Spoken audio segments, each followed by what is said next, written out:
Bienvenidos al Magazine por Momentos. Ahora comienza Ni de aquí ni de allí, con Michelle Aguilar.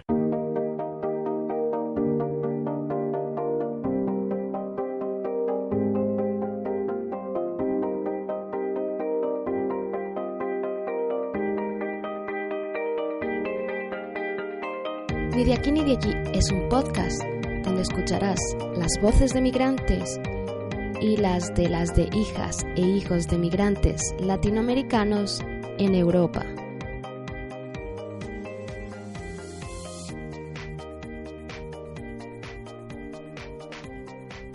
Quiero disculparme por el retraso de este episodio y el descanso tan largo que me he tomado. Mi vida personal, laboral y académica ha sido muy intensa los últimos meses y apenas me ha dejado tiempo para el podcast. El episodio con el que regresamos contiene una parte de la entrevista que me hizo Juan para su canal de YouTube, Bambi Go. Después del episodio anterior, creo que hay muchas cuestiones que se aclaran o se entienden mejor en esta parte de nuestra conversación. Por eso he creído conveniente publicarla como un episodio. Te recuerdo que Juan y yo nos conocimos a través de Instagram y pudimos conversar personalmente en septiembre de 2019 en Barcelona, en el Parque Joan Miró. Por eso me disculpo de nuevo por los ruidos de fondo y la calidad de audio de esta entrevista. En las notas de este episodio puedes encontrar el enlace al canal de YouTube de Juan y algunas de sus redes sociales. Y si te interesa, también la entrevista completa que me hizo.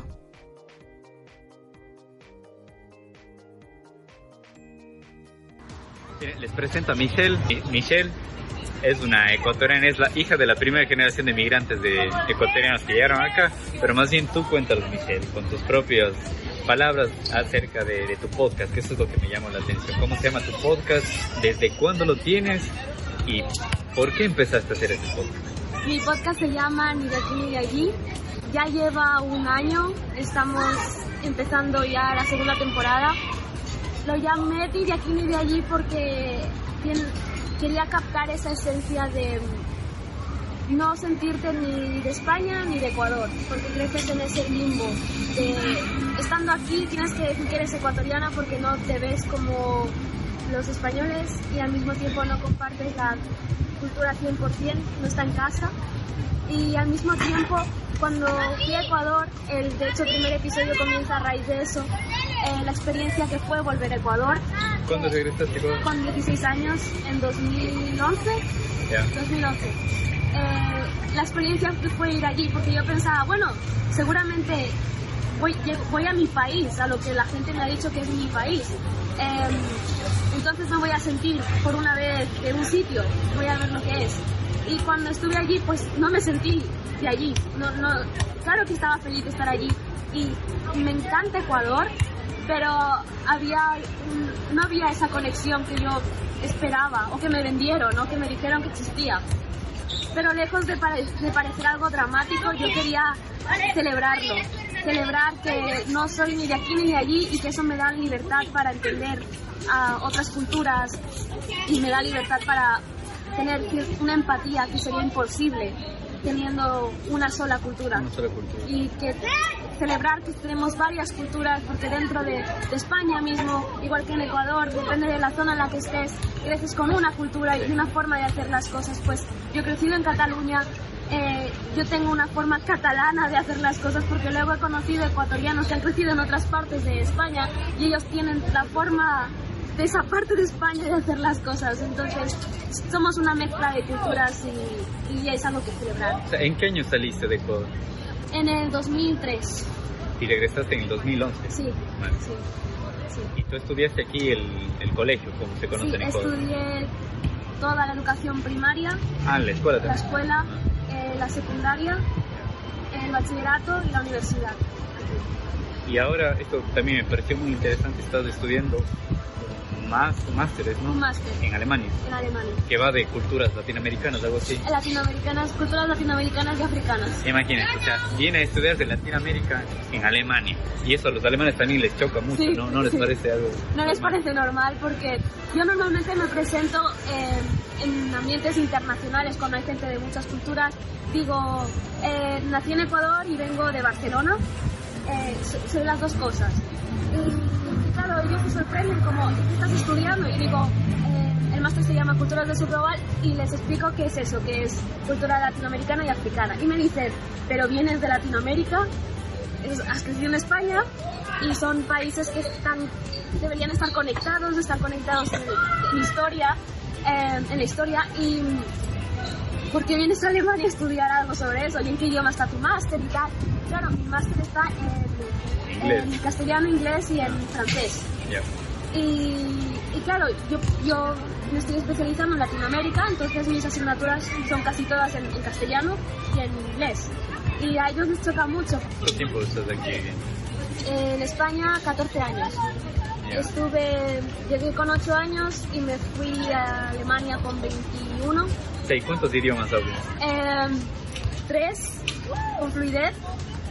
¿Cuál? Castellano, catalán, inglés. Yeah. Y el alemán estoy en ello.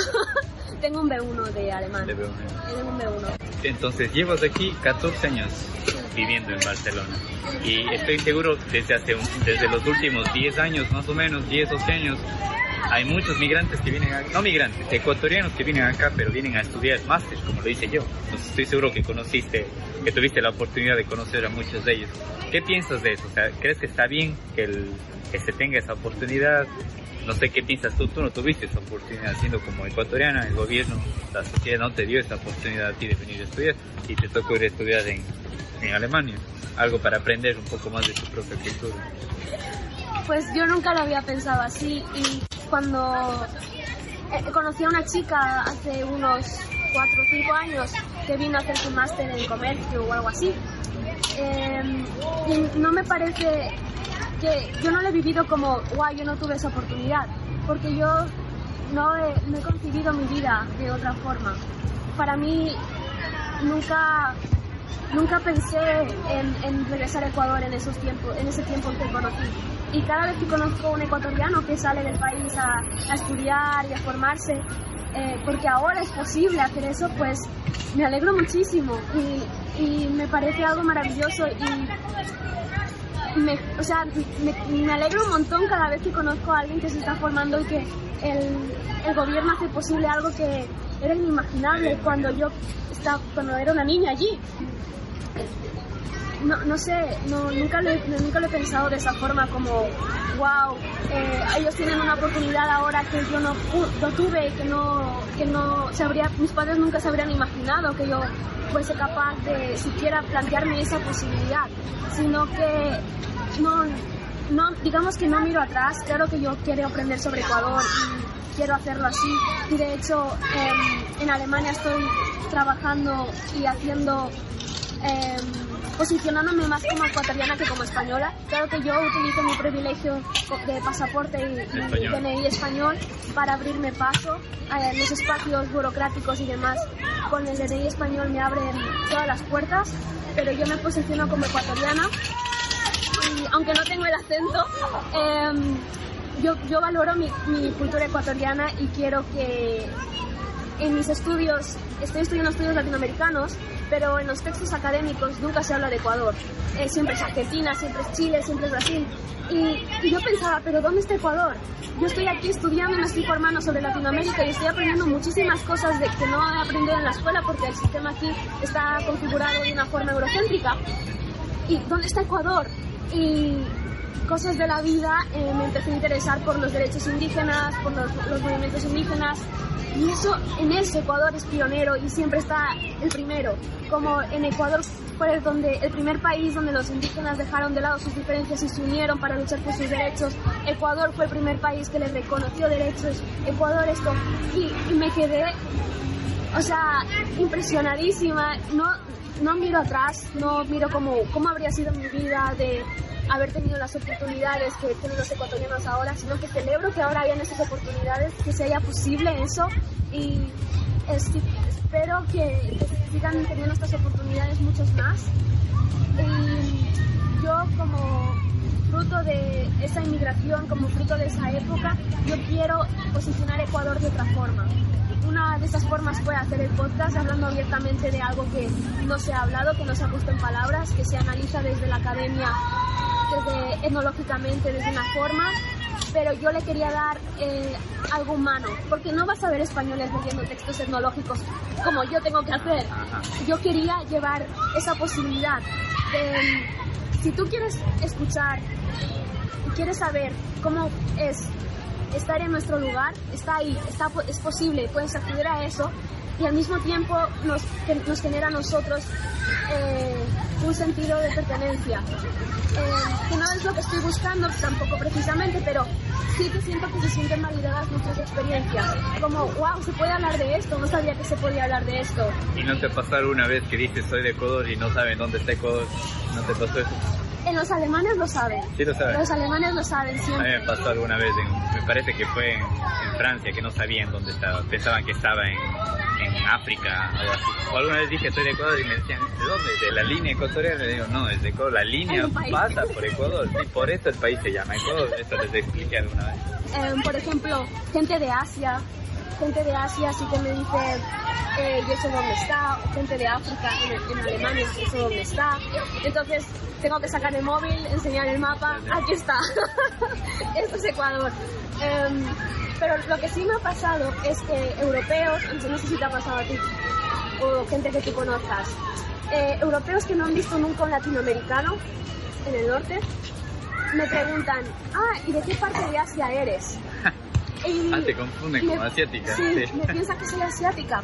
Y yo, qué dicha, qué maravilla, ¿no? O sea, ojalá esa suerte de tener como familia cercana asiática. Pero hasta donde yo sé, hasta mis tatarabuelos, todos ecuatorianos. Sí. Entonces, eso sí me ha pasado. Bueno, tu podcast es dedicado a los hijos de los valientes, a la primera generación de ecuatorianos que emigraron acá. ¿Con qué ecuatorianos te has encontrado? ¿Con qué casos en particular? El caso más, no sé, el más curioso, lo más destacable que hayas visto en tus entrevistas. En las entrevistas. Como ahora estoy en la segunda temporada, tuve que expandir el tema, porque cuando lancé esto solo pensé en la segunda generación rindiendo homenaje a la primera generación. Y me empezaron a llegar mensajes de ecuatorianos en el mundo y de otros latinoamericanos que decían, yo estoy aquí en esta parte del mundo y me identifico un montón con esto, muchas gracias por tu podcast. Una ecuatoriana en Italia está haciendo un doctorado sobre los hijos de migrantes en Italia y quiere colaborar conmigo, y estoy en conversaciones, o sea que todavía no sé, seguro que me voy a encontrar cosas alucinantes, pero ahora el más reciente, el más fresco es, entrevisté a una chica ecuatoriana que está en Quito. Ella es de Riobamba y ella es hija de los migrantes, pero de los hijos que se quedaron en Ecuador. Ella nunca salió de Ecuador. Ella nunca salió de Ecuador. Sus padres salieron a Londres. Y ella cuenta la perspectiva de los niños que se quedaron allí. Y se me rompió el corazón. O sea, claro que ella es una mujer adulta, ahora está casada y cuenta su experiencia con fuerza. Pero yo no cuando creé el podcast no pensé en esa parte de la migración. Pensé en el grupo al que yo pertenezco. No pensé en ese grupo. Los que se quedaron. Los que se quedaron. Es que de ambos lados se sufrió. Es como le contaba a ella, por ejemplo, como ella vivió aquí, no sabe muchas historias que pasaron en Ecuador. En Ecuador hubo una crisis de jóvenes que se suicidan porque crecieron sin padres. Eso es lo que a ella le sorprendió, que no lo tenía muy al tanto. Pero esté donde esté o a donde haya viajado, de todos los ecuatorianos que me he encontrado son tan buenas personas, y como lo dije a alguien y lo dije en tu canal, en tu podcast también, a los europeos les digo, si conocen a un ecuatoriano, siéntanse orgullosos de conocer, porque es una persona honrada, una persona muy respetable, una persona trabajadora. La gran mayoría, y hay ciertas excepciones, como en cualquier nacionalidad, como con cualquier persona. Yo soy un migrante, mucha gente me dice, no, tú no eres un migrante, porque yo vine a estudiar acá, pero el momento en que sales de tu país, eres un migrante. Mucha gente tiene esta palabra migrante como si fuera algo malo, como si migrante fuera alguien que no tiene documentos, o migrante fuera alguien que está para hacer daño al otro. No es así. Migrante es alguien que simplemente sale de su lugar de origen, eso es un migrante. Y incluso me acuerdo con unos españoles de aquí conversaba de que muchos de ellos cuando estaban en otros países, en Europa, en Francia, en Portugal, la gente de ahí les decía, tú eres migrante. Y al ellos recibir esa palabra de migrante, ahí se daban cuenta de que, o sea, la gente lo puso como un estereotipo de algo malo, de un inmigrante. Y él dijo, sí, soy inmigrante, pero ahí se dieron cuenta de que estaban usando mal esta palabra. O sea, ser un migrante no es nada más. Yo me he involucrado mucho más con comunidad de migrantes aquí en Ecuador en estos casi 3 años que llevo aquí a asistir a fiestas de ecuatorianos, a los restaurantes ecuatorianos que hay aquí, que son buenísimos, pero la comida ecuatoriana en Ecuador es mucho mejor. Aquí es carísima, no se imaginan. Aquí un seco de chivo, aquí cuesta 10 euros, el más barato. En Ecuador te compras en $2 o en $3 un seco incluso te dan hasta con una cola, con una bebida o algo. O sea, aquí es carísimo la comida ecuatoriana. ¿Dónde no he encontrado comida ecuatoriana? En Girona, donde viví. No encontré comida ecuatoriana. ¿Dónde no he encontrado comida ecuatoriana? En algunas ciudades de Francia no he encontrado comida ecuatoriana, pero aquí en Barcelona y en Madrid estoy seguro que en otras ciudades de España también se van a encontrar muchísima comida ecuatoriana. Así que cuéntame, regresaste a Ecuador en el 2011 y desde ahí no has vuelto a Ecuador. No. ¿Qué es lo que más extrañas de Ecuador? La comida. ¿Cuánto tiempo estuviste ahí cuando te fuiste? 3 meses y 2 días. ¿Y crees que fue suficiente o ya no te sentías en tu lugar ahí? No. Yo creo que para ese... Tenía 16 años y yo creo que para ese periodo de mi vida fue suficiente, para ese periodo. Y bueno, estaba intentando volver, pero quiero volver a estudiar con el máster. Tengo que hacer un semestre en el extranjero. Se está complicando la cosa, pero mi idea era ir allí y estar 6 meses, porque yo quería experimentar, vivir siendo ya una joven adulta, para tener unos recuerdos y ya tener una formación también académica y tal, pero tener una personalidad formada, un pensamiento formado, porque en ese momento me estaba desarrollando y claro que fue un punto de inflexión, porque, o sea, eso marcó un antes y un después en cómo yo me enfrentaría luego a la vida. Pero quería verlo desde otra perspectiva y desde la situación en la que estoy ahora, ya reconciliándome con las palabras, como has dicho tú, migrante, porque yo sentía también que era una palabra que la usaban para atacarnos, como colectivo. Y cuando yo fui a Alemania y lo hice como migrante, porque primero fui a trabajar como au pair, como niñera en una familia alemana, y fue un trabajo fácil de llevar, en la familia y todo fue maravilloso, pero verme a mí usando esa palabra en ese contexto y decir, ¿por qué en España se usa de una forma como si fuese una palabra sucia, maldita? Despectiva, sí. Entonces, no, yo quería coger el toro por los cuernos.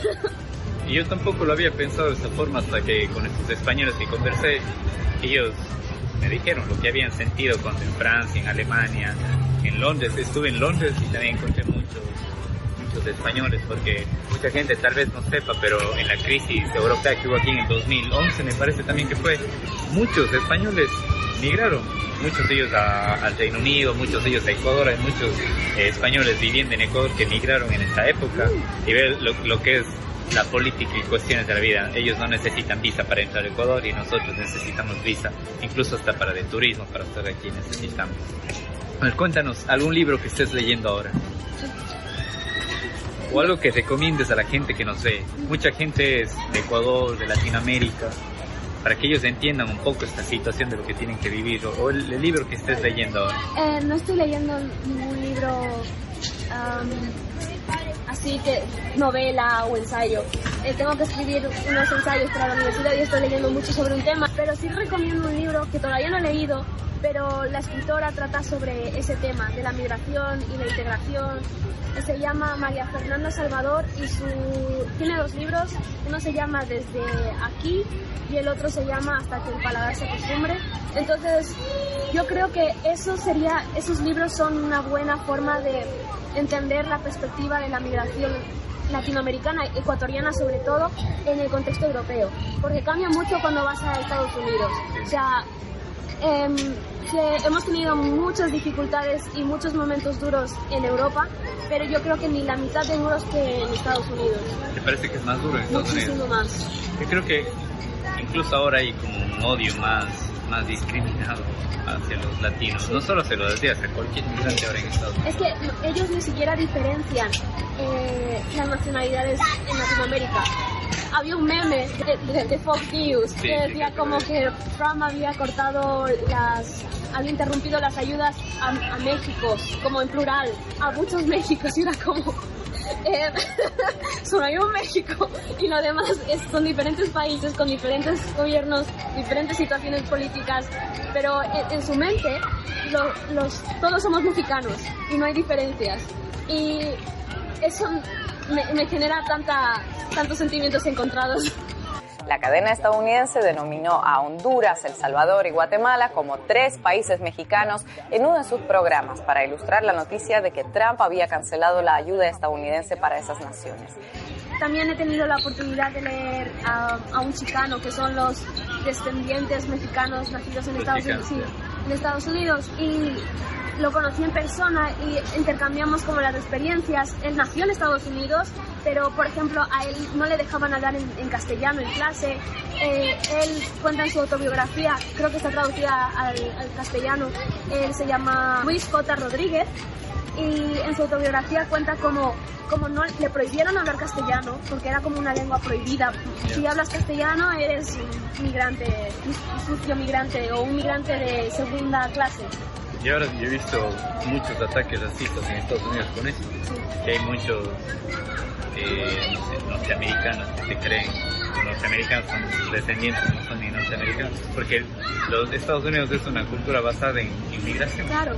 Todos son migrantes. Claro. Y ellos escuchan hablar a alguien español y ya le discriminan que se vaya a su país y todo eso, solo porque habla español. Eso no lo he visto aquí, por suerte. Es eso. Aquí en Europa no lo he visto. No. Pero tampoco decir que no hay racismo en Europa, mentira. Exacto. Sí hay. La diferencia es lo que quiero remarcar, que aquí hemos tenido nuestras dificultades y no se pueden negar, y las hay, y se está luchando contra eso. No puedo decir que es un camino de rosas, pero yo nunca me he sentido oprimida de esa forma en la que se lee la opresión de los chicanos. Entonces nuestra perspectiva europea es distinta. Es distinta. Bueno, perdón por el ruido, estamos en un parque, pero no podíamos desaprovechar el clima hoy, que es uno de los últimos días que tenemos sol aquí en Barcelona y en Europa, porque ya viene el invierno. Como su podcast dice, es ni de aquí ni de allí, es para gente que ha tenido, yo no lo veo como una desventaja, yo lo veo como una ventaja más bien, porque ha vivido en diferentes culturas, entonces su mente se abre y tiene más puntos de vista, es decir, ellos tienen incluso una ventaja sobre otra gente que no ha salido de su ciudad, de su país, de su burbuja, y que lo que ellos dicen es la eterna verdad, mientras que hay gente con las que ya hemos vivido diferentes culturas, yo creo que es incluso una ventaja que tenemos sobre ellos. Y en tu podcast no solo entrevista a gente de Ecuador, escuché a gente de Venezuela, gente de Cuba, también entrevistas, y son diferentes puntos de vista que tiene, pero lo más importante es de que todos somos latinos en el podcast, todo nos une, tenemos más cosas que nos unan que cosas que nos hagan diferentes. Como dijo el famoso Che Guevara, somos una sola raza, desde México hacia el Estrecho de Magallanes. Creemos, y después de este viaje más firmemente que antes, que la división de América en nacionalidades inciertas e ilusorias es completamente ficticia. Constituimos una sola raza mestiza desde México hasta el Estrecho de Magallanes. Así que tenemos más cosas que nos unan que cosas que nos separan.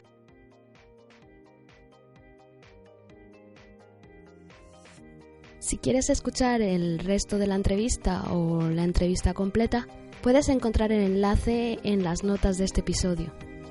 Recuerda que puedes seguirnos en tu reproductor de podcast favorito, en YouTube, en Facebook y también en Instagram en @nideaquí.nideallí. Muchísimas gracias por estar aquí. Nos escuchamos pronto. Si te gusta este programa y lo escuchas desde la plataforma o la aplicación de iVoox, te pedimos que le des al botón me gusta que acompaña a este audio. Si lo haces desde otra plataforma y también quieres, puedes hacerlo buscándonos en iVoox.com.